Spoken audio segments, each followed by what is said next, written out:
¿Qué significa realmente la Navidad cuando las luces se apagan y llega el silencio? En la noche más esperada del año, un niño se enfrentaba al hambre mientras el mundo celebraba. Pero el espíritu navideño, tan olvidado por muchos, encontró un corazón dispuesto a actuar. Si esta historia te ha interesado, no olvides suscribirte a nuestro canal y díganos desde qué ciudad nos están viendo. Continuando, la víspera de Navidad en Madrid traía ese aire contradictorio que solo las grandes ciudades conocen.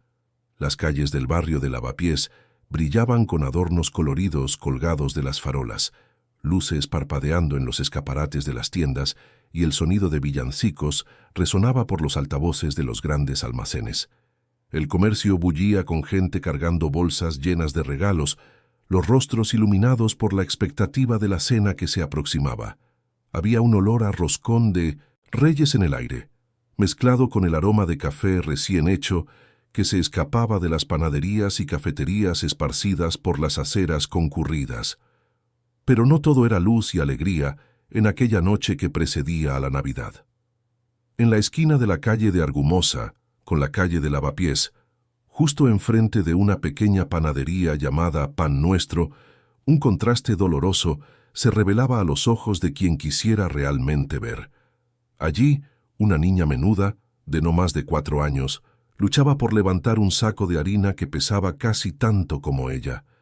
Sus manitas estaban sucias de polvo blanco, los dedos enrojecidos por el esfuerzo, y su cuerpo delgado temblaba no solo por el frío de la noche madrileña, sino también por el agotamiento de un trabajo que ninguna niña debería conocer. La niña se llamaba Lucía. Su cabello castaño estaba despeinado, recogido en una coleta mal hecha, y su ropa estaba remendada, demasiado grande para su frágil cuerpo. Jadeaba con cada intento de levantar el saco, sus ojos castaños muy abiertos por el esfuerzo, pero nunca se rendía. Con cada fallo, respiraba hondo e intentaba de nuevo, porque sabía que su recompensa dependía de ello. No era dinero lo que buscaba, eran los panes duros del día anterior, aquellos que la dueña de la panadería ya no podía vender y que iban a ser desechados. Para Lucía, esos panes significaban la diferencia entre que su hermana comiera o pasara otra noche con hambre. Dentro de la panadería, Sonia, la propietaria, observaba la escena a través del cristal con una expresión de impaciencia. Era una mujer de unos 50 años, de cabello teñido de rubio, siempre vestida con delantales limpios y una postura que dejaba claro que ella dirigía aquel establecimiento con mano de hierro. Sonia no era mala por naturaleza, pero la vida le había enseñado a ser dura.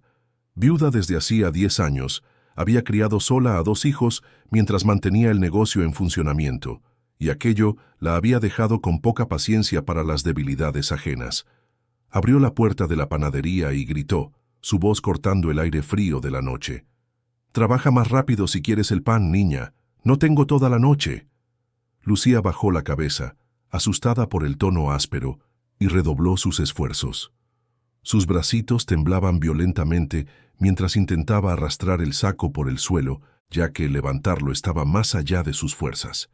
La gente pasaba por la acera, algunos lanzando miradas de lástima, otros desviando la vista rápidamente, como si ignorar la escena pudiera borrar la injusticia de aquel momento. Una pareja de novios comentó en voz baja sobre la situación, pero siguió adelante.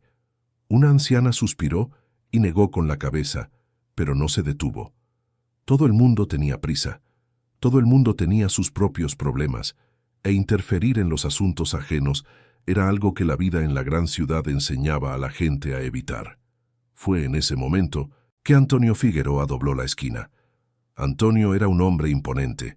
A sus 52 años tenía una postura erguida, el cabello canoso peinado hacia atrás con esmero, y vestía un traje gris impecable bajo un abrigo de lana negra. Sus zapatos brillaban incluso bajo la luz tenue de las farolas, y en la muñeca izquierda llevaba un reloj suizo que costaba más de lo que muchas personas ganarían en años de trabajo. Todo en él comunicaba éxito, poder y control. Antonio Figueroa era conocido en los círculos empresariales de Madrid como uno de los hombres más ricos de la ciudad, propietario de una cadena de constructoras que había levantado edificios por toda la comunidad.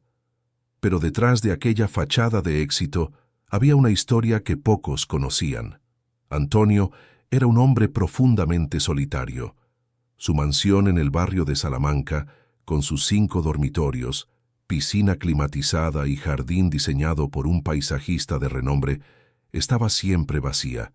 Nunca se había casado, nunca había tenido hijos, y su familia se había dispersado a lo largo de los años.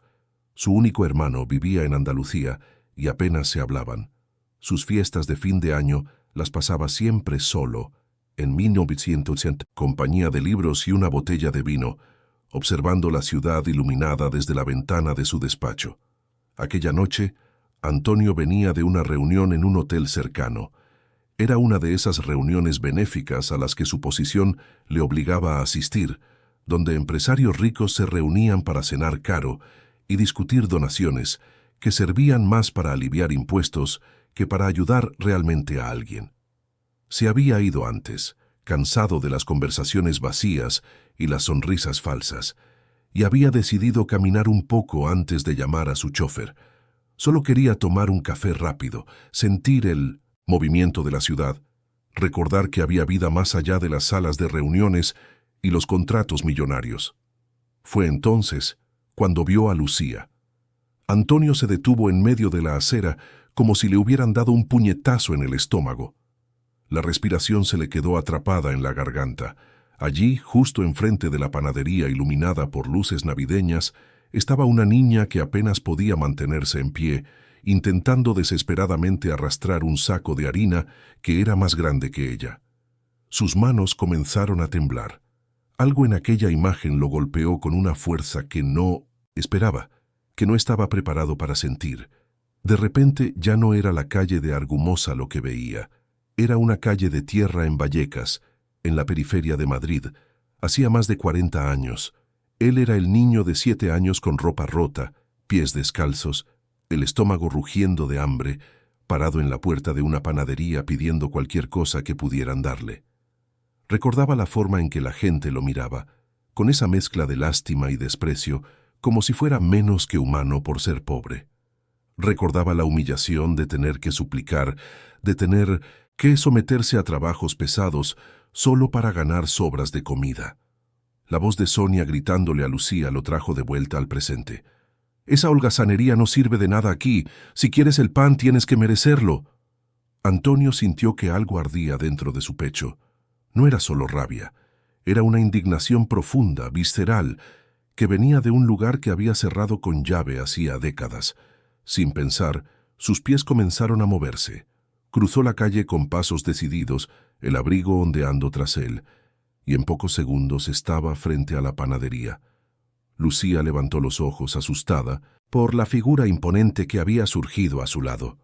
Dio un paso atrás, temerosa, sujetando el saco de harina como si fuera su único bien en el mundo. Sus ojos se encontraron con los de Antonio, y por un momento solo hubo silencio. Sonia, que observaba desde dentro de la panadería, frunció el ceño. Conocía a hombres como aquel, trajes caros, postura arrogante, tipos que creían que podían aparecer y dar lecciones de moral sin conocer la realidad de las personas. Se cruzó de brazos y salió de la panadería, plantándose en el umbral de la puerta con una expresión desafiante. «¿Puedo ayudarle en algo, señor?» Su voz tenía un tono cortante, pero Antonio no se intimidó. Señaló a Lucía, sus ojos aún fijos en la niña. «¿Por qué una niña de esa edad está cargando peso de esa manera?» Sonia se encogió de hombros, como si la pregunta fuera demasiado obvia para merecer una respuesta. «Quiere pan, trabaja. Así de simple. No estoy haciendo caridad aquí, señor». Antonio apretó los puños dentro de los bolsillos del abrigo. Su voz, cuando salió, era baja pero cargada de una autoridad que hizo que Sonia diera un paso atrás involuntariamente. «Eso no es trabajo. Eso es explotación infantil. Apenas puede mantenerse en pie y usted le está exigiendo que cargue sacos que a un adulto le costaría levantar». Sonia puso los ojos en blanco, irritada. «Mire, señor, no sé quién se cree que es, Pero esta niña aparece aquí todos los días pidiendo comida. Podría simplemente echarla, pero le doy la oportunidad de trabajar y ganar lo que necesita. Si a usted le parece mal, entonces tal vez debería llevársela a casa y alimentarla usted mismo. La provocación fue lanzada como un desafío, pero Sonia no esperaba lo que sucedió a continuación. Antonio miró a Lucía de nuevo. La niña estaba temblando, no solo de frío, sino de miedo. No entendía bien lo que estaba pasando, pero sabía que las discusiones entre adultos rara vez terminaban bien para ella. Sus experiencias en la vida le habían enseñado a ser invisible, a no llamar la atención, a aceptar lo que le dieran e irse. Pero Antonio no podía simplemente irse. Se agachó, quedando a la altura de los ojos de Lucía, y habló con una suavidad que lo sorprendió incluso a él mismo. «¿Cómo te llamas?» Su voz era amable, algo que Lucía no estaba acostumbrada a oír. Dudó mirando rápidamente a Sonia, como si pidiera permiso para hablar. Cuando la dueña de la panadería solo bufó y giró el rostro, Lucía respondió en un susurro casi inaudible. «Lucía». Antonio asintió, un nudo formándose en su garganta. «Lucía, ¿por qué estás aquí? ¿Por qué estás haciendo este trabajo?» La niña se mordió el labio inferior, sus ojos comenzando a brillar con lágrimas contenidas. No quería llorar. Llorar significaba debilidad, y debilidad significaba no conseguir el pan. Pero la amabilidad en la voz de aquel hombre extraño estaba rompiendo las defensas que había construido. «Mi hermana está enferma. Necesita comer». Las palabras salieron entrecortadas, como si cada sílaba costara un esfuerzo inmenso. Antonio cerró los ojos por un momento, sintiendo un dolor antiguo despertar en su pecho. Conocía esa historia. Había vivido esa historia. «¿Dónde está tu hermana ahora?» Lucía señaló vagamente en dirección a un callejón oscuro que llevaba a la parte trasera del barrio, donde los edificios daban paso a construcciones precarias y chabolas improvisadas. «Allí. Vivimos allí». Antonio se levantó, su decisión tomada. Miró a Sonia con una expresión que no dejaba lugar a discusión. «¿Cuánto le ibas a dar?» Sonia parpadeó confundida por la pregunta. «¿Cómo dice? ¿Cuánto pan le ibas a dar a cambio de este trabajo?» La dueña de la panadería dudó, claramente incómoda. «2 o 3 panes viejos, del día de ayer». Antonio sacó la cartera del bolsillo interior de su abrigo. La abrió y sacó varios billetes, extendiéndoselos a Sonia. «Quiero 10 barras de pan recién hecho, y también quiero leche, mantequilla, embutidos y todo lo que una familia necesita para una cena decente. Prepárelo ahora». Sonia miró el dinero, sus ojos se abrieron como platos. Era mucho más de lo que ganaría en una semana entera de trabajo. Tomó los billetes rápidamente, como si Antonio pudiera cambiar de idea, y entró apresuradamente en la panadería para preparar el pedido. Antonio volvió su atención a Lucía, que lo observaba con una mezcla de confusión y una tímida esperanza. «Vas a llevarme hasta tu hermana. No necesitas cargar nada más. Yo lo llevaré todo». Lucía parpadeó, aún procesando lo que estaba sucediendo. Nadie había sido nunca tan amable con ella. A nadie le había importado nunca.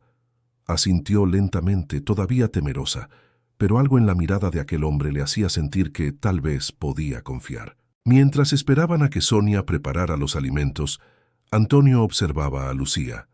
La niña temblaba de frío, vistiendo solo una camiseta fina y unos pantalones rotos en las rodillas. Sin pensarlo 2 veces, se quitó el abrigo y lo puso sobre los hombros de ella.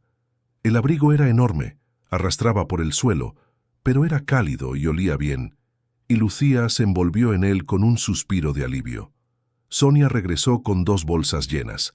Había pan recién hecho, aún caliente, cartones de leche, queso, jamón, margarina, e incluso algunas galletas y un pequeño bizcocho que había guardado.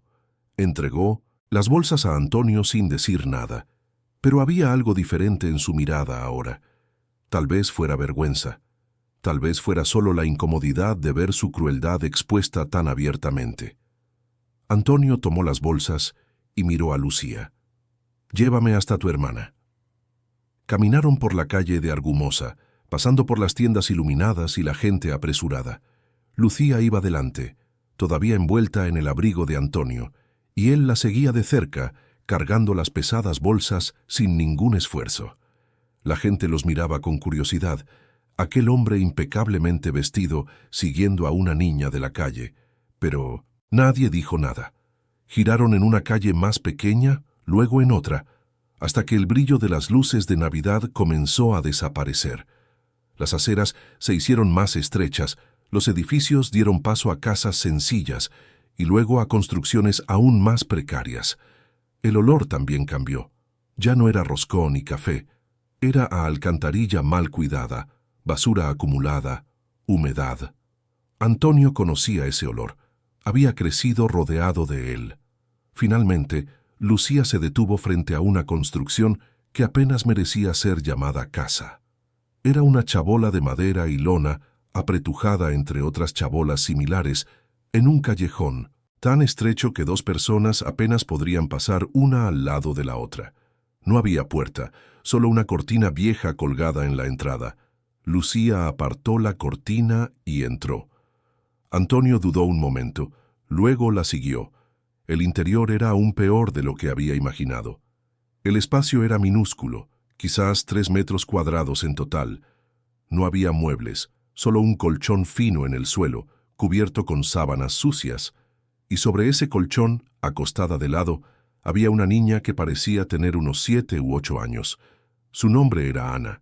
Su cabello castaño estaba pegado a la frente sudorosa, su rostro estaba pálido y sus labios tenían un color medio azulado, que hizo que el corazón de Antonio se encogiera.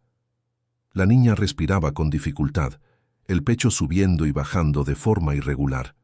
Incluso desde lejos podía ver que estaba muy enferma. Lucía corrió hacia su hermana y se arrodilló a su lado, tocando su rostro con cuidado. «Ana, he traído comida. Y un hombre que nos va a ayudar». Ana abrió los ojos lentamente. Eran del mismo color castaño que los de Lucía, pero estaban opacos, sin vida. Miró a Antonio con una expresión vacía, como si no tuviera energía ni para sorprenderse. Antonio dejó las bolsas en el suelo y se acercó. Se arrodilló junto al colchón, su traje caro tocando el suelo sucio, y extendió la mano para tocar la frente de Ana. Ardía. La fiebre era alta, peligrosamente alta. «¿Cuánto tiempo lleva así?» Lucía bajó la cabeza, su voz apenas un hilo. 3 días. No puede comer casi nada, solo bebe un poco de agua. Antonio sintió una oleada de urgencia apoderarse de él. Aquella niña necesitaba ayuda médica de inmediato, pero antes de nada necesitaba entender su situación. «¿Dónde están vuestros padres? ¿Dónde están?» Lucía comenzó a llorar en silencio, las lágrimas corriendo por su rostro sucio. «Mamá se fue hace mucho tiempo. Dijo que iba a buscar trabajo y nunca más volvió. Y papá, nunca lo conocimos». Antonio sintió que el suelo desaparecía bajo sus rodillas. 2 niñas, completamente solas en el mundo, sin nadie que las protegiera, sin nadie que las cuidara. Y una de ellas estaba al borde de algo muy grave. Miró a Ana, luego a Lucía, y tomó la decisión más importante de su vida en aquel momento. «Vais a venir conmigo. Ahora, Ana necesita un médico y voy a llevarla a un hospital». Lucía abrió los ojos de par en par, asustada. «No tenemos dinero para el hospital, señor». Antonio negó con la cabeza, su voz firme pero amable. «Yo tengo, y no tienes que preocuparte por eso, solo tienes que confiar en mí». Sacó el móvil del bolsillo y marcó rápidamente. Cuando alguien respondió al otro lado, su voz asumió el tono de mando que todos los que trabajaban para él conocían bien. «Pablo, necesito que vengas a buscarme de inmediato. Te estoy enviando la ubicación ahora, y ven en el coche más grande. Vamos directamente a la Clínica Ruber Internacional. Prepara al equipo de urgencias para recibirnos». Colgó y miró a las niñas. Ana estaba tan débil que apenas podía mantener los ojos abiertos, pero Lucía lo observaba con una expresión que mezclaba miedo y una esperanza demasiado frágil para ser nombrada. Antonio tomó a Ana en brazos con cuidado, sorprendiéndose de lo ligera que era. La niña era prácticamente solo hueso y piel. Gimió suavemente con el movimiento, pero no tenía fuerzas para resistirse. Lucía se aferró al bajo del pantalón de Antonio, todavía usando su abrigo, negándose a dejar que se fuera de su vista. Salieron de la chabola y caminaron de regreso a la calle principal, donde la vida normal continuaba como si nada hubiera pasado. Las luces de Navidad seguían parpadeando alegremente, la gente seguía corriendo con sus bolsas de regalos, los villancicos seguían resonando por las calles, pero algo había cambiado para Antonio, algo profundo e irreversible. En menos de 10 minutos, un coche negro y lujoso se detuvo en la esquina. Pablo, el chofer de Antonio desde hacía más de 15 años, salió rápidamente y abrió la puerta trasera. Sus ojos se abrieron de par en par cuando vio a su jefe cargando a una niña enferma y a otra niña sucia aferrada a él, pero no hizo preguntas. Conocía a Antonio lo suficiente como para saber que, cuando tomaba una decisión, no había vuelta atrás. «Vamos directos a la Ruber, rápido, pero con cuidado». «Sí, señor». El coche arrancó, abriéndose paso por el denso tráfico de Madrid, con la pericia de quien conocía cada atajo de la ciudad. Dentro del vehículo, Antonio sostenía a Ana en su regazo, sintiendo la fiebre de ella quemar a través de su camisa cara. Lucía estaba sentada a su lado, con los ojos fijos en su hermana, sus pequeñas manos sujetando la mano de Ana con fuerza. «Todo va a salir bien», susurró Antonio, más para sí mismo que para las niñas. «Todo va a salir bien». Pero mientras el coche aceleraba por la noche de Madrid, pasando por los barrios iluminados en dirección al hospital, Antonio no estaba seguro de nada. No estaba seguro de si Ana sobreviviría. No estaba seguro de lo que estaba haciendo o por qué lo estaba haciendo. Todo lo que sabía era que por primera vez en décadas sentía algo más allá del vacío constante que había sido su compañía durante tanto tiempo. Sentía un propósito. Sentía que, quizás, la vida le estaba dando una segunda oportunidad de hacer algo que realmente importara. Y mientras las luces de la ciudad pasaban rápidamente por la ventana del coche, Antonio Figueroa, el hombre que lo tenía todo pero nunca había tenido nada, comenzó a entender que aquella víspera de Navidad cambiaría su vida para siempre. La clínica Ruber Internacional se erguía imponente en la zona noble de Madrid, sus torres de cristal reflejando las luces de la ciudad como un faro de esperanza para quienes podían pagar sus servicios. Era uno de los hospitales más caros y mejor equipados del país, un lugar donde empresarios, celebridades y políticos recibían un tratamiento de primera clase. Para la gente común, especialmente para niñas como Ana y Lucía, aquel lugar parecía pertenecer a otro mundo, una realidad demasiado lejana para siquiera soñar. Pero en aquella noche de víspera de Navidad, ese mundo se abrió para ellas. El coche de Antonio se detuvo en la entrada de urgencias con un suave chirrido de los frenos. Antes incluso de que Pablo pudiera apagar el motor, 2 enfermeros y una médica ya estaban corriendo hacia el vehículo. Antonio había llamado desde el coche, usando su influencia para garantizar que el equipo estuviera preparado. Salió del coche con Ana en brazos, la niña pesando menos que una pluma contra su pecho, e inmediatamente el equipo médico lo rodeó. La médica, una mujer de unos 40 años con el pelo recogido en un moño y ojos atentos, tocó rápidamente la frente de Ana y comprobó su respiración. Su rostro se ensombreció, con una expresión de preocupación profesional. «¿Cuánto tiempo lleva con fiebre?» Su voz era firme, concentrada. 3 días, según la hermana. Antonio señaló a Lucía, que había bajado del coche y se aferraba a su pierna, aterrorizada por todo aquel movimiento. La médica hizo una señal a los enfermeros, que inmediatamente trajeron una camilla. Antonio colocó a Ana sobre ella con cuidado, y en segundos la niña estaba siendo llevada al interior del hospital. Lucía intentó correr detrás, pero uno de los enfermeros la sujetó con delicadeza. «Es mi hermana, dejadme ir con ella». La voz de Lucía salió en un grito desesperado. Antonio se agachó a su altura, sujetando sus hombros con firmeza, pero con amabilidad. «Lucía, mírame». Los médicos van a cuidarla. Son los mejores. Pero tienes que dejarles trabajar. Puedes quedarte aquí conmigo, ¿vale? Te prometo que no vamos a dejar a Ana sola. Lucía lo miró con los ojos muy abiertos, llenos de lágrimas, pero asintió. No tenía más opción que confiar en aquel hombre extraño, que en pocas horas había cambiado por completo su realidad. Entraron juntos en el hospital, Antonio con la mano apoyada en el hombro de Lucía, guiándola por los pasillos relucientes. El olor a desinfectante mezclado con el aire acondicionado helado era tan diferente de la chabola húmeda y cálida donde vivían que Lucía se sentía como si hubiera entrado en otro planeta. Las paredes eran blancas e impolutas, el suelo brillaba y había flores frescas en jarrones esparcidos por los pasillos. Médicos y enfermeros pasaban apresurados, pero todos parecían saber exactamente lo que estaban haciendo. Una recepcionista se acercó a Antonio con una carpeta en la mano, lista para tomar datos. Él proporcionó rápidamente los suyos, asegurando que todos los gastos se cargaran a su cuenta. La recepcionista miró a Lucía, con su ropa sucia y el rostro marcado por la vida dura, pero no hizo ningún comentario. Si le pareció extraño que un hombre como Antonio Figueroa estuviera allí con una niña de la calle, se guardó sus opiniones para sí misma. Fueron dirigidos a una sala de espera reservada, lejos del área común.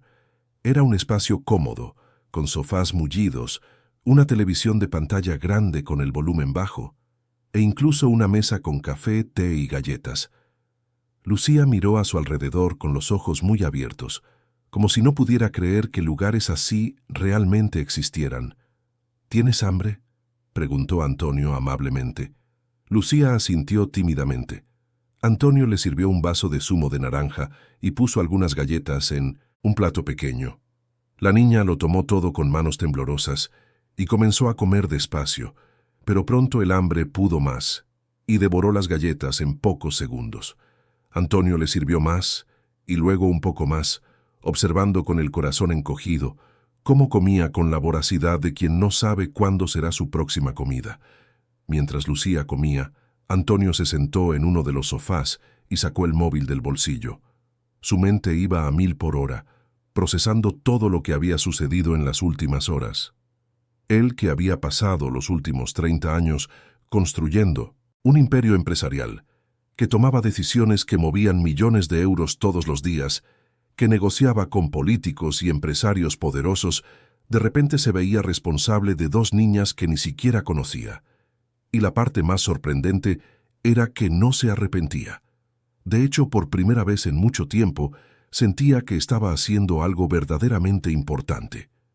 Pero la realidad práctica pronto comenzó a llamar a la puerta. ¿Qué haría después de que Ana se recuperara? ¿A dónde irían las niñas? No podía simplemente llevarlas de vuelta a esa horrible chabola. Pero tampoco sabía si tenía derecho a tomar decisiones sobre sus vidas. Eran cuestiones complicadas que involucraban a servicios sociales, autoridades, burocracias. Antonio estaba acostumbrado a resolver problemas complejos, pero esto era diferente. Esto involucraba vidas humanas, niñas vulnerables, y no estaba seguro de cómo proceder. Sus pensamientos fueron interrumpidos cuando la puerta de la sala de espera se abrió. Era la médica que había atendido a Ana. Antonio se levantó de inmediato, y Lucía soltó la galleta que estaba comiendo, sus ojos fijos en la doctora. ¿Cómo está? La voz de Antonio salió más ansiosa de lo que pretendía. La médica suspiró y se sentó en una de las sillas, indicándole a Antonio que hiciera lo mismo. Miró a Lucía, y luego de vuelta a Antonio, escogiendo sus palabras con cuidado. Su situación es delicada. Tiene una infección respiratoria grave, probablemente neumonía. La fiebre alta durante tantos días ha debilitado mucho su organismo. Además, presenta signos claros de desnutrición severa y anemia. Su cuerpo está luchando en varios frentes al mismo tiempo. Lucía agarró la mano de Antonio con fuerza, sus pequeños dedos apretando los suyos. Podía sentirla temblar. ¿Se va a poner bien? La pregunta salió en un susurro asustado. La médica miró a la niña con compasión. Vamos a hacer todo lo que podamos. Está recibiendo antibióticos fuertes y suero para la hidratación. Necesitamos bajar la fiebre y combatir la infección. Las próximas horas son críticas, pero está en buenas manos. Antonio asintió, sintiendo un peso enorme en el pecho.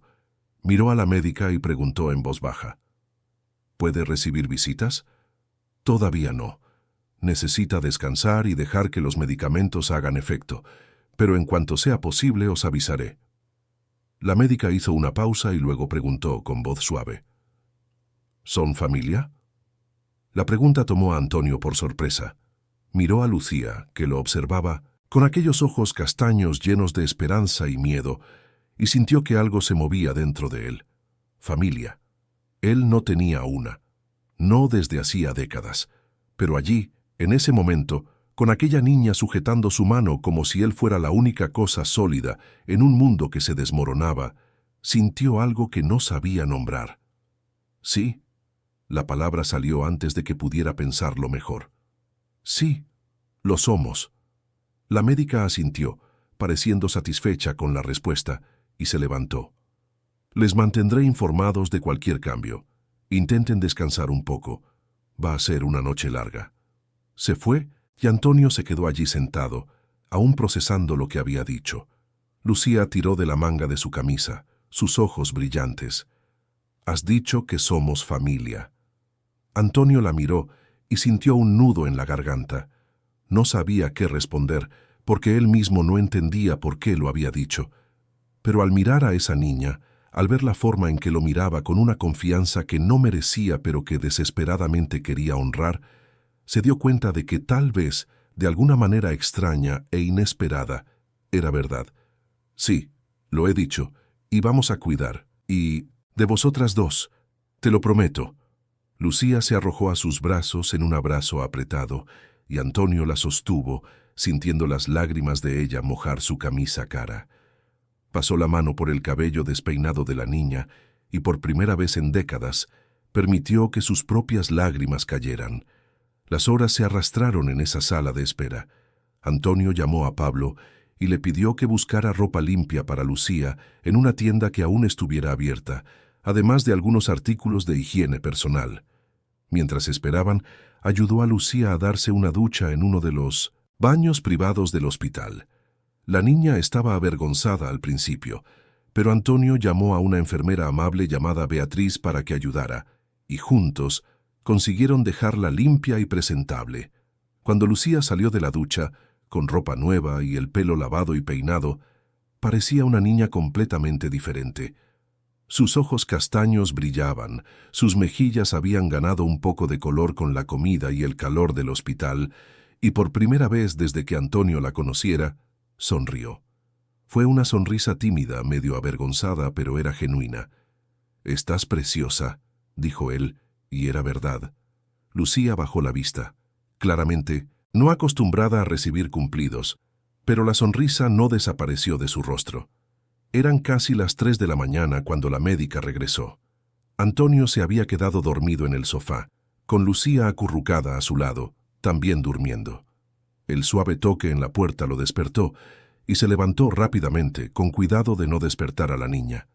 La médica sonrió, y eso fue suficiente para que Antonio sintiera un alivio inmenso. La fiebre ha bajado. Está respirando mejor. Aún es pronto para decir que está fuera de peligro, pero ha respondido bien a los medicamentos. Es una señal excelente.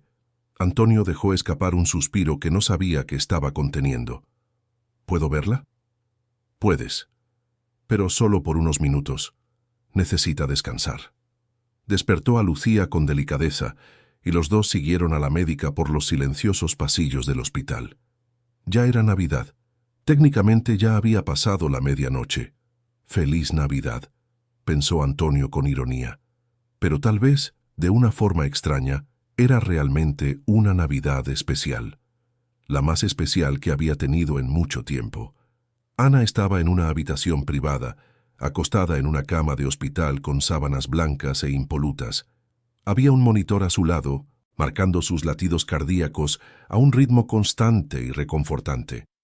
Su respiración aún era débil, pero mucho mejor que antes. Cuando Lucía entró en la habitación, Sus ojos se llenaron de lágrimas. ¡Ana! Corrió hacia la cama y tomó la mano de su hermana. Ana abrió los ojos lentamente, y cuando vio a Lucía, una débil sonrisa apareció en sus labios pálidos. «Lucía, estás guapa». Su voz era apenas un susurro, pero era su voz, y eso era lo que importaba. Lucía rió y lloró al mismo tiempo, sujetando la mano de su hermana como si nunca más fuera a soltarla. Antonio se quedó en la puerta observando la escena. Había algo profundamente conmovedor en ese momento, en la forma en que las dos hermanas se miraban, como si fueran lo único que importaba en el mundo, y tal vez lo eran. Para ellas, una era todo lo que la otra tenía. Ana giró la cabeza y vio a Antonio. Sus ojos castaños, tan parecidos a los de Lucía, lo estudiaron con curiosidad. «¿Quién eres?». Antes de que Antonio pudiera responder, Lucía se adelantó, su voz llena de entusiasmo. «Es Antonio, nos ha ayudado, Ana. Ha traído comida y nos ha traído aquí. Ha dicho que somos familia». Ana miró a Antonio durante un largo momento y luego, sorprendentemente, también sonrió. Era una sonrisa cansada, pero había gratitud en ella. «Gracias». La palabra era simple, pero cargaba un peso enorme. Antonio asintió, con la garganta demasiado apretada para hablar. Se acercó a la cama y tocó suavemente el brazo de Ana. «Vas a ponerte bien, te lo prometo». La médica apareció en la puerta, indicando que era hora de dejar descansar a Ana. Lucía se resistió a soltar la mano de su hermana, pero finalmente cedió cuando Ana susurró que todo estaba bien, que iba a dormir un poco. De vuelta en la sala de espera, Antonio se dio cuenta de que necesitaba tomar decisiones prácticas. Llamó a Marcela, su abogada, y una de las pocas personas en las que realmente confiaba. Ella respondió somnolienta, claramente irritada por ser despertada de madrugada el día de Navidad, pero cuando Antonio le explicó rápidamente la situación, se quedó en silencio por un momento. «Antonio, sabes que esto va a ser complicado, ¿verdad? Esas niñas probablemente deberían estar bajo la tutela del Estado. Hay cuestiones legales involucradas». «Lo sé, pero no voy a dejar que vuelvan a ese lugar. No lo haré». Su voz era firme, sin lugar a discusión. «Necesito que me ayudes a hacer esto de la manera correcta. Legalmente. Quiero obtener su custodia». Hubo una larga pausa al otro lado de la línea. Marcela y Antonio trabajaban juntos desde hacía más de 15 años, y ella nunca lo había visto tan decidido con respecto a algo que no fueran negocios. «Está bien, empezaré a investigar qué necesitamos hacer». «Pero Antonio, ¿estás seguro?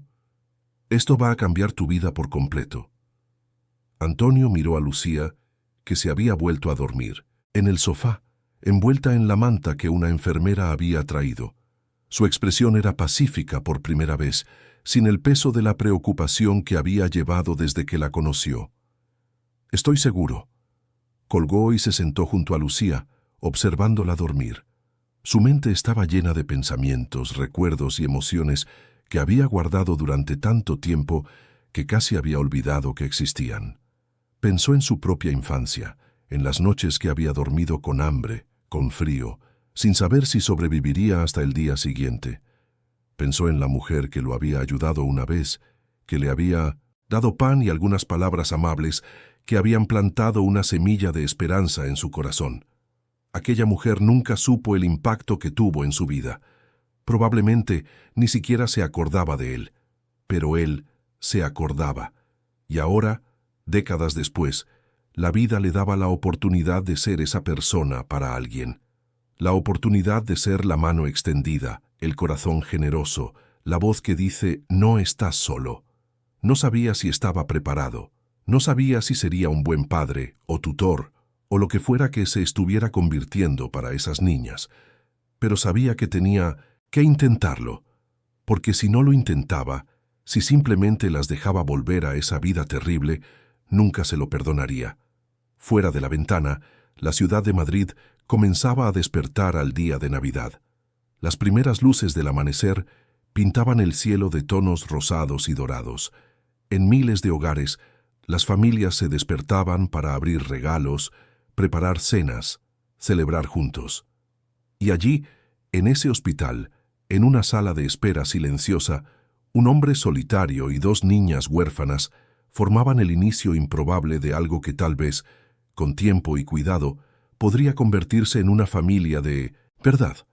Pero mientras ese momento de ternura se desarrollaba en el hospital, en otra parte de Madrid, algunas piezas comenzaban a moverse. Sonia, la dueña de la panadería, no había podido dormir esa noche.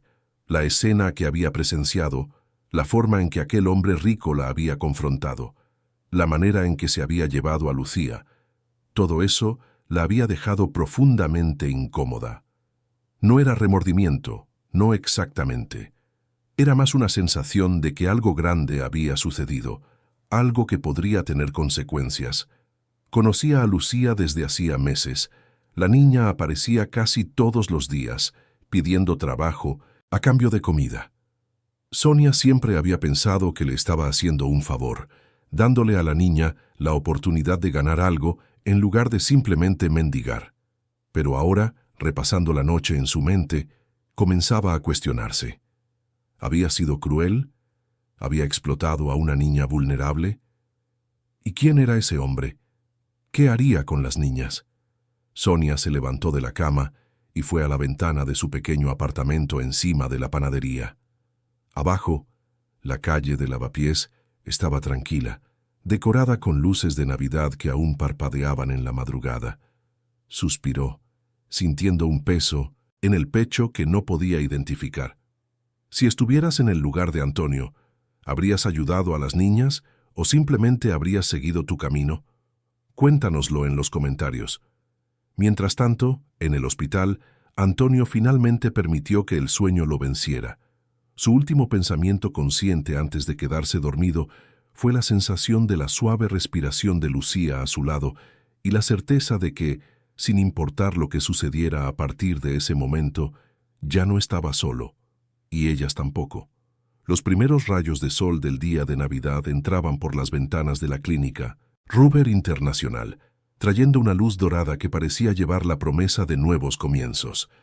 Antonio se despertó con un dolor en el cuello por haber dormido sentado en el sofá, pero la sensación de incomodidad física era insignificante en comparación con el torbellino de emociones que se apoderaba de él.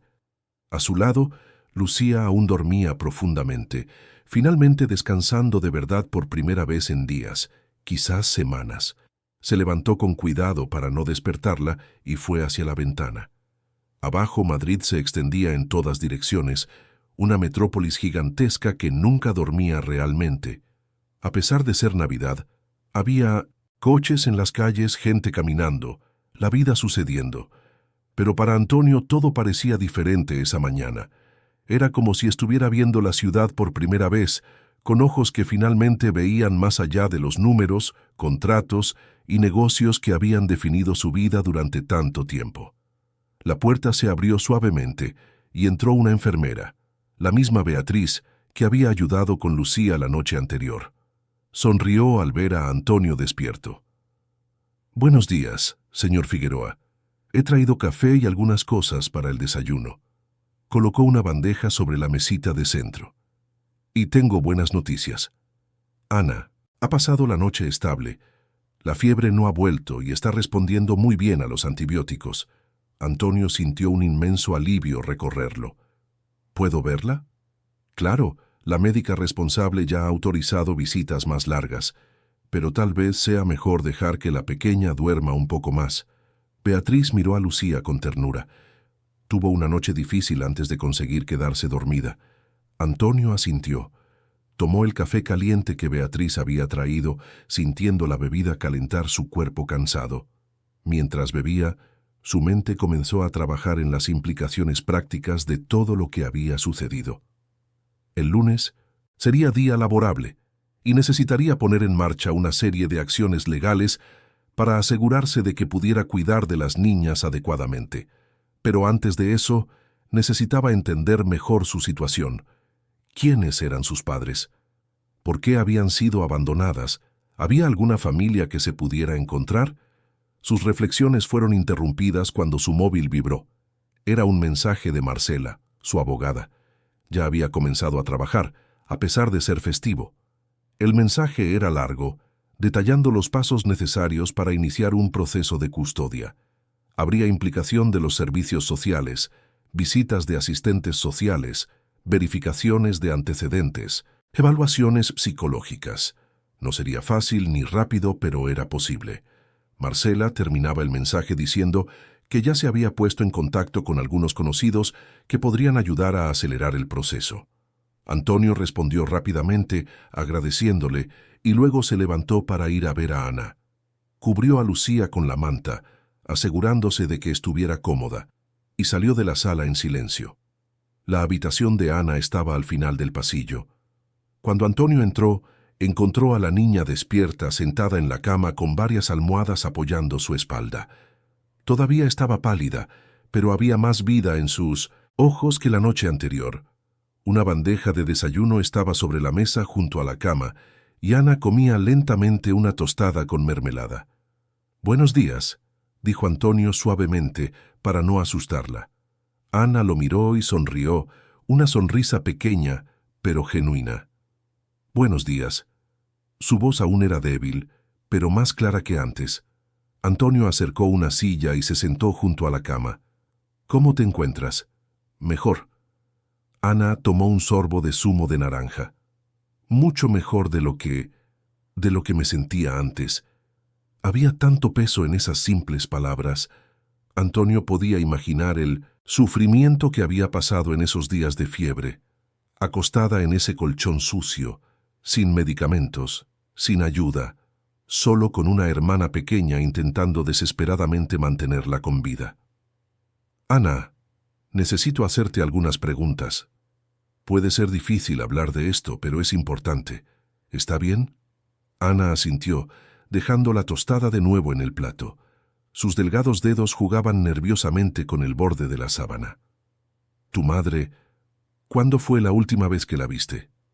La niña bajó la vista, y Antonio pudo ver lágrimas comenzando a formarse. «Hace mucho tiempo, más de un año, creo. Ella dijo que iba a buscar trabajo en otra ciudad. Dijo que cuando consiguiera estabilizarse, volvería a por nosotras. Pero nunca volvió. No». Ana se secó una lágrima que se escapó. «Esperamos mucho tiempo. Lucía todavía cree que mamá va a volver. Pero yo creo que no lo hará». Las palabras fueron dichas con una madurez dolorosa para alguien tan joven. Antonio sintió que se le encogía el corazón. «¿Y tu padre? ¿Sabes algo de él?» Ana negó con la cabeza. «Mamá nunca hablaba de él. Solo dijo una vez que se fue antes de que naciéramos, que ni siquiera sabía que existíamos». «¿Recuerdas el nombre completo de tu madre?» «Marina. Marina Silva Santos». El nombre era común, lo que dificultaría la búsqueda. Pero Antonio hizo una nota mental para pasarle la información a Marcela. Quizás hubiera registros, documentos, algo que pudiera ayudar a localizar a la mujer o al menos entender qué le había sucedido. «Ana, mientras tu madre no aparezca, tú y Lucía necesitáis a alguien que cuide de vosotras, y yo...» Antonio hizo una pausa, escogiendo sus palabras con cuidado. «Me gustaría ser esa persona. Si vosotras queréis, claro». Ana lo miró con esos ojos grandes y serios, procesándolo. ¿Qué había dicho? «Pero no te conocemos. Lo sé. Y tienes todo el derecho a tener miedo o a no confiar en mí. Pero te prometo que haré todo lo posible para cuidar bien de vosotras. Os daré un hogar seguro, comida, educación, todo lo que necesitéis. Y si, en el futuro, vuestra madre vuelve, nada impedirá que os quedéis con ella. Solo quiero asegurarme de que estéis bien hasta entonces». Ana se quedó en silencio durante un largo momento, con los ojos fijos en Antonio, como si estuviera intentando leerle el alma. Finalmente preguntó con una voz apenas audible: «¿Por qué? ¿Por qué quieres hacer esto por nosotras?» La pregunta era simple, pero la respuesta era compleja. Antonio respiró hondo, decidiendo ser honesto. «Porque cuando yo era niño, era como vosotras. Pasé hambre, no tenía a nadie, y alguien me ayudó una vez cuando más lo necesitaba.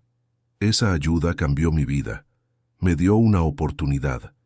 Y ahora, al veros, Es como si tuviera la oportunidad de devolver el favor, de ser para vosotras lo que esa persona fue para mí. Ana absorbió las palabras en silencio. Luego, lentamente, extendió su pequeña mano hacia Antonio. Él tomó su mano, con cuidado, sintiendo los frágiles dedos cerrarse alrededor de los suyos. Vale, puedes cuidar de nosotras. Eran solo palabras simples, dichas por una niña enferma en una cama de hospital. Pero para Antonio significaban todo. Significaban confianza, significaban esperanza, significaban una segunda oportunidad tanto para él como para ellas. Se quedó con Ana unos minutos más, hablando de cosas más ligeras. Ella le contó que le gustaba dibujar, que soñaba con ir a la escuela como las otras niñas, que su color favorito era el morado. Eran pequeños detalles, pero cada uno de ellos ayudaba a Antonio a conocer mejor a esa valiente niña que había sobrevivido a tanto. Cuando regresó a la sala de espera, encontró a Lucía despierta, sentada en el sofá con un vaso de zumo en la mano. Lo miró con expectación. «¿Cómo está?» «Mucho mejor. Está despierta y comiendo. ¿Quieres ir a verla?» El rostro de Lucía se iluminó y saltó del sofá, casi derramando el zumo. Antonio sonrió y la guió de vuelta a la habitación de Ana. Cuando las dos hermanas se vieron, hubo un momento de pura alegría. Lucía corrió hacia la cama y las dos se abrazaron, riendo y llorando al mismo tiempo. Antonio observaba desde la puerta, sintiendo una ternura que no sabía que era capaz de sentir. Pero su momento de paz fue interrumpido cuando su móvil sonó. Era Marcela. «Antonio, tenemos un problema». Su voz era tensa. Salió de la habitación y respondió en voz baja. «¿Qué? Alguien ha presentado una denuncia a los servicios sociales. Han dicho que recogiste a 2 niñas de la calle y las llevaste a un hospital sin autorización legal. Quieren hablar contigo de inmediato». Antonio apretó los dientes. «¿Quién hizo la denuncia?» «No lo sé con certeza, pero tengo mis sospechas. Probablemente alguien del hospital que encontró la situación extraña o...» Hizo una pausa. «O esa dueña de la panadería. Dijiste que tuviste una discusión con ella ayer. Sonia. Claro que sería ella. Probablemente con miedo de que Antonio la denunciara por explotación infantil, había decidido atacar primero, arrojando la sospecha sobre él. ¿Qué hago?» Marcela suspiró. «Coopera. No tienes otra opción. Estaré allí en 1 hora. No hables con nadie de los servicios sociales hasta que yo llegue. Y Antonio, mantén la calma. No has hecho nada malo, pero la situación es delicada». Colgó, sintiendo una frustración inmensa. Era increíble. Había salvado a 2 niñas que estaban en peligro real. Había gastado una fortuna en cuidados médicos. Estaba intentando hacer lo correcto y ahora estaba siendo tratado como sospechoso de algo siniestro. Pero Antonio no era un hombre que se echara atrás fácilmente. Había construido un imperio enfrentándose a adversidades mucho mayores que la burocracia gubernamental. Si querían cuestionar sus intenciones, que vinieran. Tenía los recursos, los contactos y, lo más importante, la verdad de su lado. Volvió a la habitación y encontró a las niñas hablando animadamente. Se detuvieron cuando lo vieron entrar, notando la tensión en su rostro. «Amira, ¿pasado algo?», preguntó Ana, su voz preocupada. Antonio forzó una sonrisa tranquilizadora. «Nada importante. Solo algunas cosas aburridas de adultos que necesito resolver. Pero no os preocupéis. Todo saldrá bien». No quería asustarlas, pero sabía que pronto tendría que explicar que vendría gente a hacer preguntas, que habría una investigación. Era parte del proceso, pero haría todo lo posible para protegerlas de cualquier estrés adicional. Marcela llegó al hospital en menos de 1 hora, vestida de manera informal pero con su maletín de trabajo bajo el brazo. Era una mujer de unos 40 años, de pelo negro recogido en una coleta, gafas de montura fina y una expresión que no toleraba tonterías. Encontró a Antonio en la sala de espera y hablaron en voz baja mientras Beatriz, la enfermera, se quedaba con las niñas. «El personal de servicios sociales está en camino». Marcela abrió su maletín y comenzó a organizar documentos. Ya he preparado una declaración explicando los eventos de ayer. También tengo los informes médicos de Ana, que prueban que estaba en una situación de peligro real y que tu intervención fue necesaria. ¿Y qué hay de la denuncia? Veremos qué tienen. Pero, Antonio, tienes que estar preparado para la posibilidad de que se lleven a las niñas a un centro de acogida temporal mientras investigan. La expresión de Antonio se endureció. Eso no va a suceder. Marcela le puso la mano en el brazo, su voz firme pero amable. Sé que te importan, pero tienes que seguir los procedimientos legales. Si te resistes, empeorarás la situación para todos, especialmente para Ana y Lucía. Antonio sabía que ella tenía razón, pero la idea de ver a esas niñas siendo llevadas, después de todo lo que habían pasado, era insoportable. 2 horas después, 2 representantes de los servicios sociales llegaron al hospital. Una mujer de unos 50 años llamada Vera y un hombre más joven llamado Roberto. Ambos tenían expresiones serias, pero no hostiles. Se presentaron educadamente y pidieron hablar con Antonio en privado. La conversación fue larga y detallada. Antonio explicó cada paso de lo que había sucedido la noche anterior, desde el momento en que vio a Lucía hasta la decisión de llevarlas al hospital. Marcela complementó con documentos y pruebas que apoyaban su historia.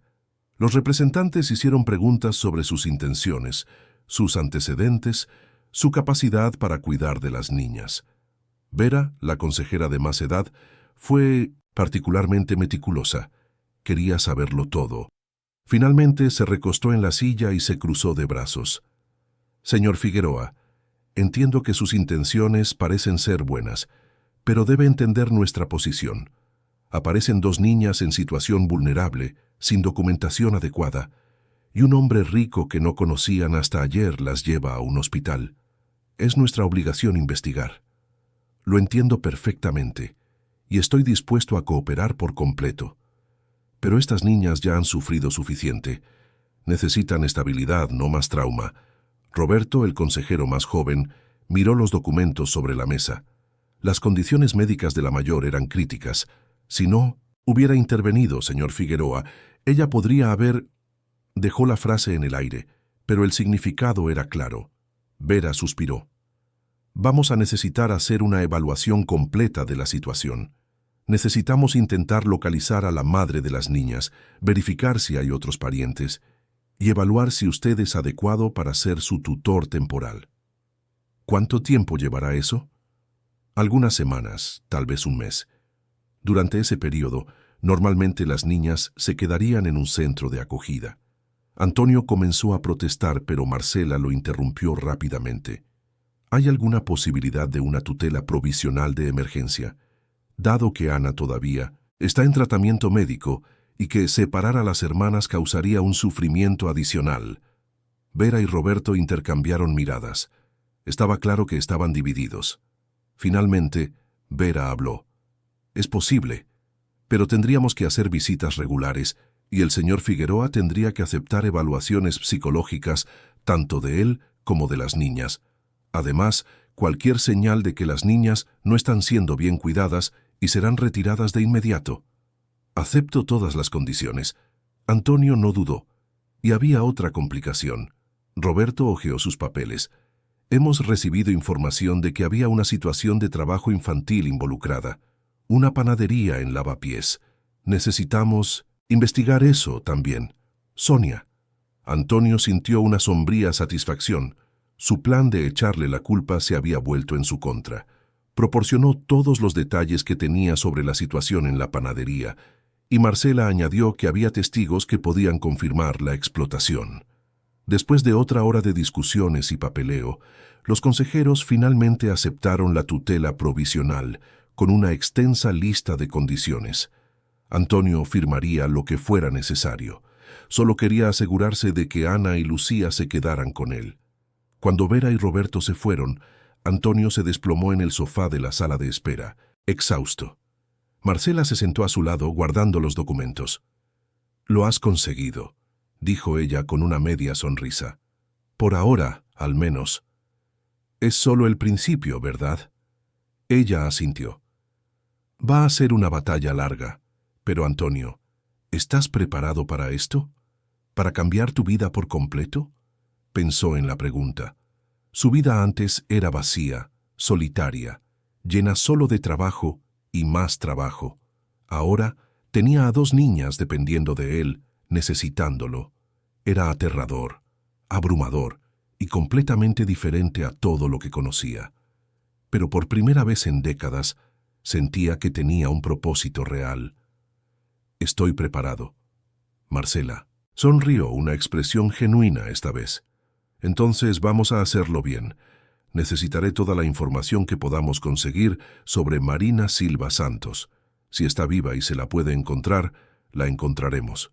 Y descubriremos la historia completa de estas niñas.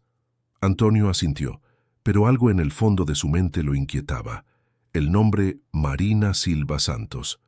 Había algo familiar en él, algo que no podía identificar.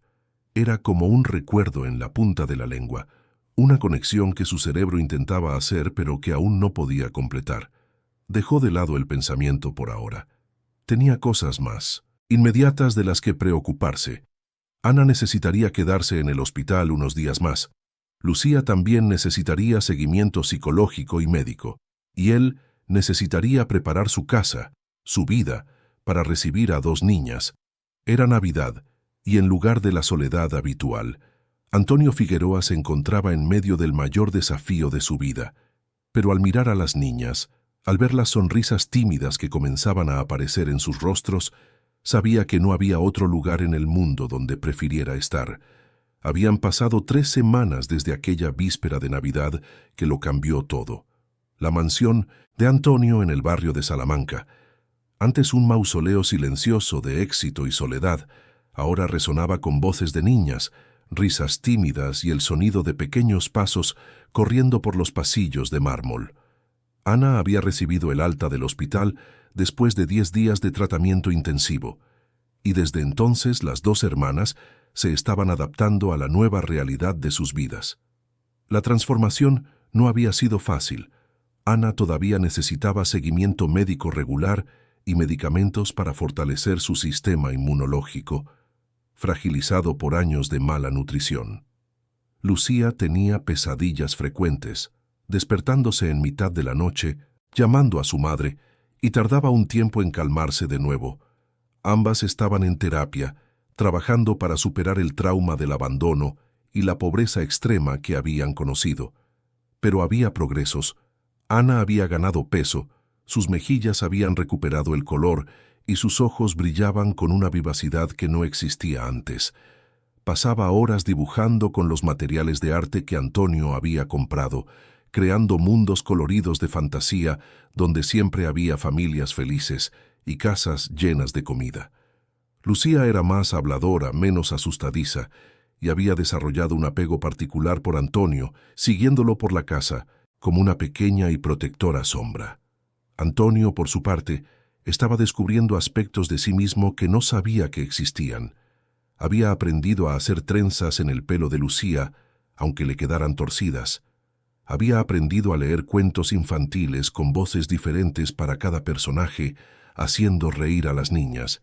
Había aprendido que los abrazos podían curar casi cualquier cosa y que simplemente estar presente significaba más que cualquier regalo caro. Pero la situación legal seguía siendo complicada. Marcela y su equipo trabajaban incansablemente para localizar a Marina Silva Santos.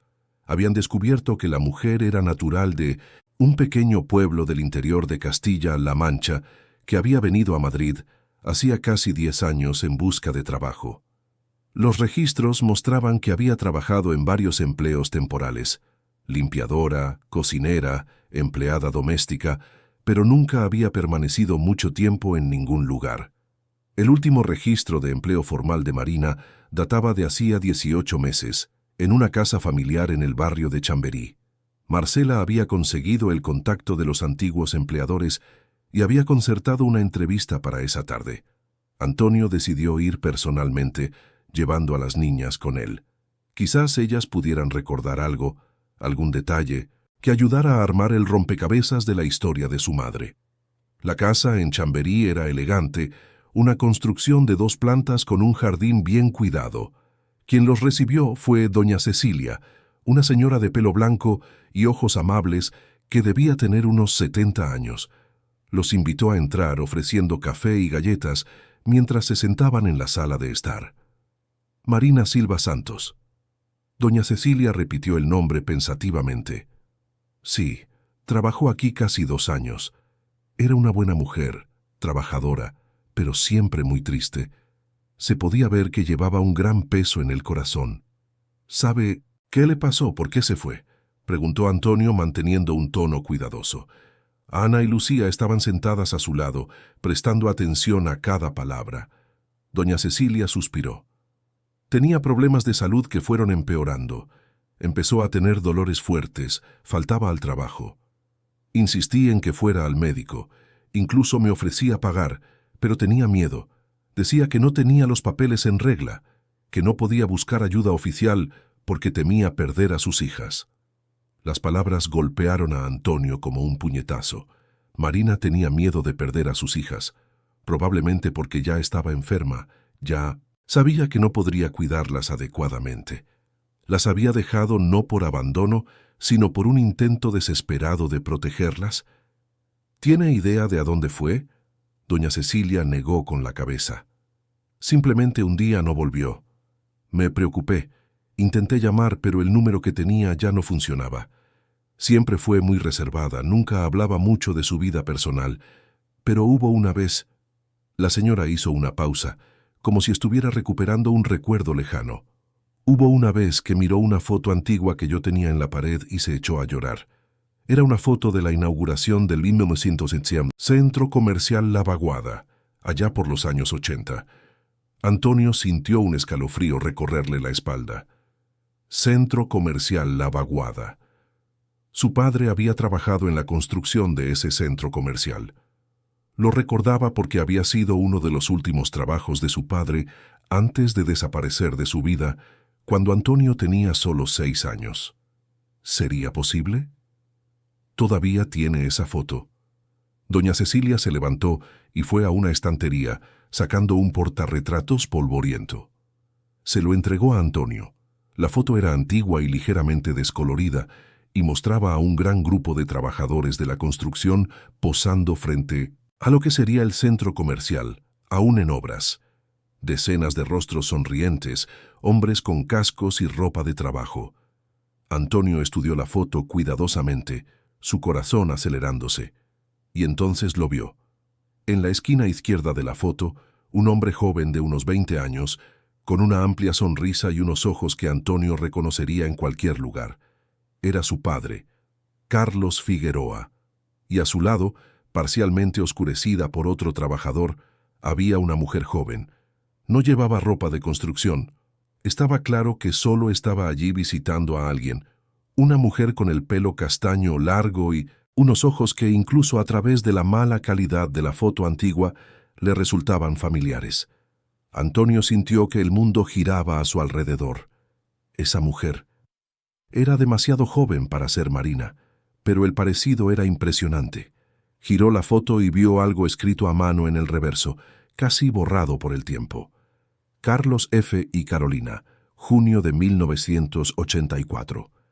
Carolina, no Marina, pero el apellido Silva Santos. ¿Era posible que... ¿Señor Figueroa? La voz de doña Cecilia lo trajo de vuelta al presente. ¿Se encuentra bien? Está pálido. Antonio se aclaró la garganta intentando organizar sus pensamientos. Doña Cecilia, cuando Marina miró esta foto, ¿dijo algo? Sí. La señora cerró los ojos intentando recordar. Dijo algo como, mi madre solía hablar de este lugar. Dijo que mi madre conoció a mi padre aquí, pero yo nunca lo conocí.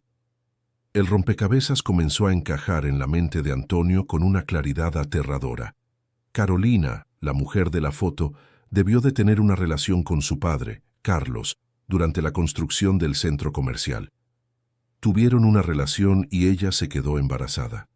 Pero Carlos ya tenía otra relación en ese momento, con la madre de Antonio. Cuando descubrió el embarazo de Carolina, entró en pánico y desapareció, abandonando a ambas familias. Carolina tuvo una hija, Marina, y Marina, años después, tuvo a Ana y Lucía. Lo que significaba... Antonio miró a las niñas a su lado, y la verdad lo golpeó con una fuerza devastadora. Ana y Lucía no eran solo dos niñas que había salvado en un momento de compasión, eran sus sobrinas nietas, familia de sangre. La conexión que había sentido desde el primer momento no era solo empatía, era un lazo que corría más profundo de lo que podría haber imaginado. Necesitó un momento para procesar la información. Doña Cecilia lo observaba con preocupación y las niñas lo miraban confundidas por su reacción. Finalmente, Antonio se levantó, su voz saliendo ronca. «Doña Cecilia, ¿tiene alguna idea de hospitales o clínicas a los que Marina podría haber ido? ¿Algún lugar que mencionara?» La señora pensó un momento. Habló una vez del Hospital Gregorio Marañón. Dijo que era el único lugar donde atendían sin hacer muchas preguntas, pero fue hace mucho tiempo. Antonio le dio las gracias y se despidió rápidamente, llevando a las niñas de vuelta al coche. Su mente era un torbellino. Llamó inmediatamente a Marcela, explicándole todo lo que había descubierto. «Antonio, esto lo cambia todo». La voz de Marcela estaba llena de urgencia. «Si puedes demostrar esa conexión familiar, el proceso de custodia se vuelve mucho más sólido. Pero primero necesitamos encontrar a Marina, o al menos confirmar qué le pasó. Vamos al Hospital Gregorio Marañón. Ahora». El Hospital Gregorio Marañón era inmenso, un complejo de edificios que atendía a miles de personas cada día. Pero Marcela tenía contactos, y con la ayuda de una asistente social que le debía algunos favores, consiguieron acceso a los registros. Llevó horas de búsqueda, revisando archivos y sistemas informáticos, pero finalmente lo encontraron. Marina Silva Santos había ingresado en el hospital hacía 16 meses, con un cuadro avanzado de una grave enfermedad. Estuvo ingresada durante 3 semanas y luego fue trasladada a un centro de tratamiento especializado. El centro estaba en un distrito del este de la ciudad, una instalación modesta pero bien cuidada. Cuando llegaron, una enfermera jefa llamada Rosana los atendió. Su rostro se suavizó cuando oyó el nombre de Marina. «Marina está aquí. Ella está en cuidados paliativos. Su condición es terminal, pero está estable por el momento. Habla poco, pero está consciente». Antonio sintió que le flaqueaban las piernas. Ana y Lucía, que se habían mantenido en silencio durante toda la búsqueda, de repente entendieron lo que estaba pasando. «¿Nuestra madre está aquí?» La voz de Ana salió en un susurro tembloroso. Rosana miró a las niñas, sus ojos llenándose de lágrimas. «Sois sus hijas. Habla de vosotras todos los días. Ella estaba intentando protegeros. No quería que la vierais así». «¿Puedo ver a mi mamá?» Lucía comenzó a llorar. «Por favor, quiero ver a mi mamá». Rosana miró a Antonio, quien asintió. Los guió por un pasillo hasta una habitación, pequeña pero iluminada por la luz del sol que entraba por la ventana. Y allí, acostada en una cama de hospital, había una mujer que parecía mucho mayor que sus 30 y pocos años. Marina Silva Santos tenía el pelo castaño con canas, el rostro marcado por el sufrimiento, pero cuando sus ojos vieron a Ana y Lucía paradas en la puerta, algo en ellos se encendió. Algo que había estado muerto durante tanto tiempo volvió a la vida. «Mis niñas». Su voz era débil, pero cargada de emoción. «Mis niñas». Ana y Lucía corrieron hacia la cama abrazando a su madre y llorando. Marina la sostuvo con la poca fuerza que tenía, las lágrimas corriendo por su rostro. «Lo siento mucho. Lo siento tanto. Solo quería protegeros. No quería que vierais a mamá así». Antonio se quedó en la puerta, presenciando el reencuentro con el corazón encogido. Después de unos minutos, Marina lo miró por encima de las cabezas de sus hijas. «¿Quién es usted? ¿Cómo ha encontrado a mis niñas?» Antonio se acercó lentamente. «Mi nombre es Antonio Figueroa. Yo encontré a sus hijas hace unas semanas. Ana estaba muy enferma. Las llevé al hospital. Y desde entonces he estado cuidando de ellas». Marina lo estudió con atención, y entonces sus ojos se abrieron de par en par. «Figueroa, usted ¿Es hijo de Carlos Figueroa? Antonio asintió, sintiendo un nudo en la garganta. Lo soy. Marina cerró los ojos, lágrimas silenciosas corriendo por sus mejillas. Mi madre hablaba de él, Carolina. Mi madre era Carolina Silva Santos. Amaba a su padre, pero él la dejó cuando descubrió que estaba embarazada de mí. Pasó toda su vida esperando que volviera, pero nunca lo hizo. Murió sola contándome historias sobre su amor. Antonio sintió que sus propias lágrimas comenzaban a caer. Mi padre también nos abandonó. Yo tenía 6 años. Nunca más volvió. Pasé toda mi infancia sin entender por qué. Marina abrió los ojos y lo miró. Nuestras historias son tan parecidas. Ambos abandonados por el mismo hombre. Ambos sufriendo por las decisiones que él tomó. Pero no tiene por qué ser así para sus hijas, dijo Antonio, su voz firme a pesar de las lágrimas. Marina, sé que está enferma, sé que no tiene mucho tiempo, pero le prometo que cuidaré de Ana y de Lucía. Son mi familia. No las abandonaré como nuestros padres nos abandonaron a nosotros.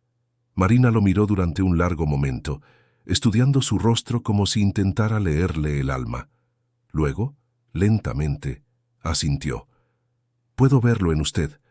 Tiene un buen corazón. Usted es diferente a su padre. Apretó las manos de sus hijas. Niñas, escuchad a mamá. No voy a poder estar con vosotras mucho tiempo, pero Antonio, él cuidará de vosotras. Es familia, familia de verdad, y quiero que os quedéis con él. ¿Podéis hacer eso por mamá? Ana y Lucía lloraban, aferradas a su madre, pero ambas asintieron. Marina miró a Antonio de nuevo. Gracias, por encontrarlas, por salvarlas, por ser el hombre que su padre nunca fue. Las palabras rompieron algo dentro de Antonio. Se acercó a la cama y tomó la mano de Marina, y los 5 se quedaron allí juntos, una familia destruida por el abandono y el dolor, pero reunida por la compasión y el amor. En los días siguientes, Antonio organizó todo legalmente. Con Marcela trabajando sin descanso, consiguieron acelerar el proceso de custodia, especialmente ahora que había la confirmación de lazos familiares y la autorización directa de Marina. Ana y Lucía visitaban a su madre todos los días, pasando horas a su lado, haciendo dibujos, contando historias, simplemente estando presentes. Marina permaneció consciente y relativamente cómoda durante 2 semanas más. Usó ese tiempo precioso para despedirse adecuadamente de sus hijas, para contarles historias de cuando eran bebés, para pedirles perdón por todas las veces que no pudo protegerlas como quería. También conversó largamente con Antonio, compartiendo recuerdos de su propia madre, Carolina, y las historias que ésta le había contado sobre Carlos. Fue durante una de esas conversaciones que Marina le entregó a Antonio un sobre amarillento. Dentro estaba la carta que Carolina le había escrito a Carlos, una carta que nunca fue enviada porque ella no sabía a dónde había ido él. Era una carta de amor, de dolor, de perdón, y al final Carolina escribía: «Espero que, donde quiera que estés, encuentres la paz. Y espero que nuestra hija nunca conozca el dolor del abandono como yo lo conocí». Antonio leyó la carta y sintió que décadas de rabia y resentimiento comenzaban a disolverse. Su padre había sido un hombre débil, incapaz de afrontar las consecuencias de sus decisiones, pero ese legado de abandono terminaba allí. Con Antonio, con Ana y Lucía, él rompería el ciclo. Marina falleció tranquilamente una mañana de primavera, rodeada de sus hijas y de Antonio. Sus últimas palabras fueron de gratitud y amor. Ana y Lucía lloraron, pero también había una paz en ellas. Habían tenido la oportunidad de despedirse, de decir «te quiero» una última vez, de saber que su madre nunca las había abandonado por falta de amor, sino por un deseo desesperado de protegerlas. El funeral fue sencillo, pero digno.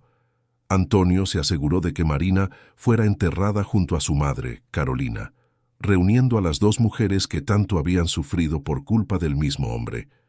Ana y Lucía pusieron flores en la tumba y Antonio, Colocó la carta de Carolina junto a ellas. En los meses que siguieron, la vida comenzó a encontrar un nuevo ritmo. Ana y Lucía fueron puestas oficialmente bajo la tutela permanente de Antonio. Empezaron a estudiar en un colegio privado cercano, haciendo amigos, riendo más cada día. La terapia continuaba y siempre habría cicatrices de lo que habían pasado, pero ahora también había esperanza, seguridad, amor.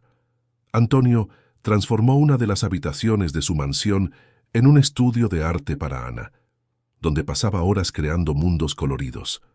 La habitación de Lucía fue decorada con estrellas que brillaban en la oscuridad, porque a veces todavía tenía miedo a la oscuridad y las estrellas la hacían sentirse segura. La empresa de Antonio seguía funcionando, pero ahora trabajaba menos horas, priorizando el tiempo con las niñas. Iba a las reuniones del colegio, ayudaba con los deberes, preparaba la cena las noches en que la cocinera tenía libre. Se convirtió en padre, no por biología, sino por elección, y descubrió que era la mejor elección que había hecho en toda su vida. Una noche, casi un año después de aquella fatídica víspera de Navidad, Antonio estaba leyendo un cuento a las niñas antes de dormir. Era un cuento sobre una familia que se reencuentra después de estar perdida. Cuando terminó, Ana lo miró con esos ojos serios que la hacían parecer mucho mayor de lo que era. «Tío Antonio, ¿crees que mamá está feliz ahora?» Antonio pensó en la pregunta con cuidado. Nunca les mentía a las niñas, incluso cuando la verdad era difícil. «Creo que sí. Sabía que estaríais seguras y queridas, y creo que eso era todo lo que siempre quiso».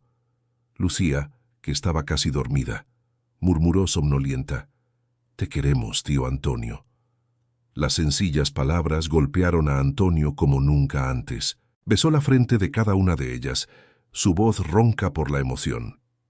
«Yo también os quiero, más de lo que las palabras pueden expresar». Apagó la luz y cerró la puerta suavemente, dejándola entreabierta como prefería Lucía. Caminando por el pasillo hacia su habitación, Antonio se detuvo frente a una foto que había colgado en la pared.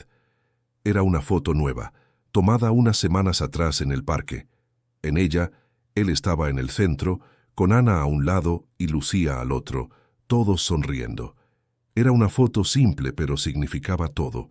A su lado había colocado la foto antigua del centro comercial La Vaguada, la misma que doña Cecilia le había dado.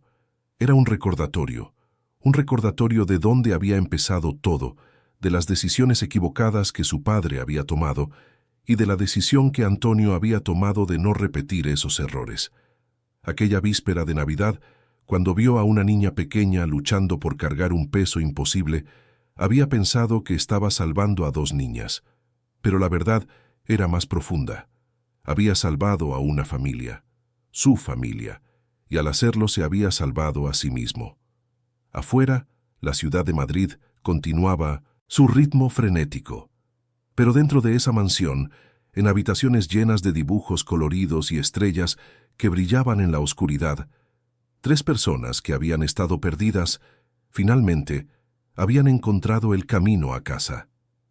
Queridos oyentes, esperamos que la historia de Antonio, Ana y Lucía haya tocado vuestro corazón. Si os habéis emocionado con este viaje de redención, amor y familia, hagan clic en el botón de me gusta, suscríbanse al canal y cuéntenos en los comentarios qué fue lo que más os marcó de esta historia. ¿Fue el coraje de Antonio al abrir su corazón?